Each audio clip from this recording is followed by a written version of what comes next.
Posata la prima pietra nel Bosco dello Sport.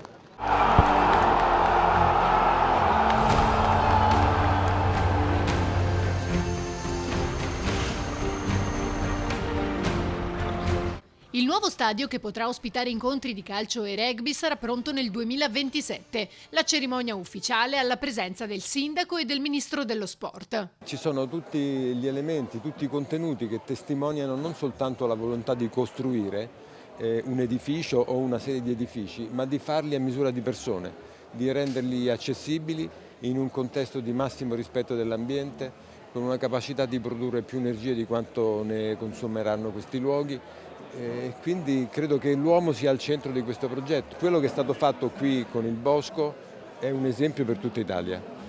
Per troppi anni abbiamo parlato, abbiamo sperato, abbiamo sognato, abbiamo auspicato e qui si è realizzato o si sta realizzando. Mi sembra che sia di buonissimo auspicio per tutti gli altri che stanno cercando di fare. I lavori per l'impianto sono iniziati ufficialmente lo scorso 22 settembre per un investimento complessivo di 93 milioni di euro. Lo stadio avrà una capienza di 18.500 posti e sorgerà in adiacenza all'Arena.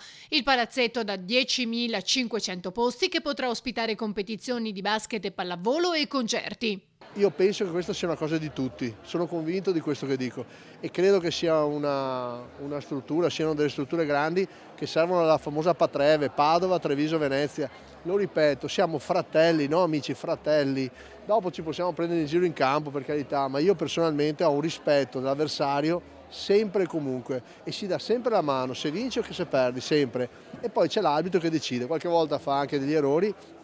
Pazienza, se poi non sono bravi vanno in Serie B anche loro, però così funziona il mondo e i ragazzi, i giovani lo capiscono e lo sport può diventare, è veramente un'azione culturale. La forma sinuosa degli spalti richiama il fluire delle onde della laguna e simboleggia l'anello consacrato che veniva e viene lanciato nelle acque della laguna durante lo sposalizio del mare. L'ambiente che ci ha ispirato, la forma del nostro stadio ripercorre, la forma delle onde della laguna, l'incontro dell'uomo con la natura. Volevamo sicuramente ricreare uno spazio immersivo per tutti e il fatto che ci siano anche il parco attorno al nostro stadio ci aiuta proprio in questa immersione nella natura.